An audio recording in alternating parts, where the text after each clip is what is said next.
Social வலை மீடியாவில் இப்போ ஒரு விஷயம் ரொம்ப பரபரப்பாக மாட்டிக்கிட்டு எல்லார் கையிலையும் வந்து படாத பாடுபட்டு இருக்கு. அது என்ன விஷயம் அப்படின்னா, நம்ம ராம் ஜெத்மலானி அவருடைய விஷயம் தான்.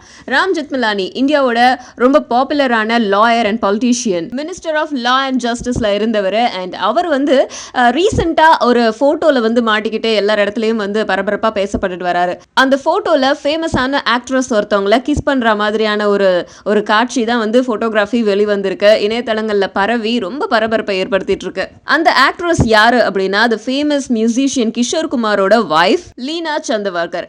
அண்ட் இவங்களை கிஸ் பண்ற மாதிரியான ஒரு போட்டோகிராஃபி தான் இப்போ வெளிவந்து ரொம்ப பரபரப்பா இருக்கு. அண்ட் இதுதான் முதல் தடவை அப்படின்னு கிடையாது. ஏற்கனவே 2014 வந்து இதே மாதிரி ராம் ஜெத்மலானி நடிகர் தர்மேந்திராவை வந்து கிஸ் பண்ற மாதிரியான ஒரு போட்டோ வந்து வெளியாச்சு. அப்பவும் வந்து அது ரொம்ப பரபரப்பா பேசப்பட்டுச்சு. ஸோ இப்போ ஒரு ஆக்ட்ரஸை அதுவும் வந்து லிப் லாக்ல வந்து ஒரு கிஸ் பண்ணியிருக்காங்க அப்படின்னா, அது நம்ம இந்தியாவில் வந்து பரபரப்புக்கு உள்ளாக வேண்டிய ஒரு சமாச்சாரம் தான். ஸோ அந்த விஷயம் தான் இப்போதைக்கு ரொம்ப ஹாட்டஸ்ட் நியூஸாக இருக்கு.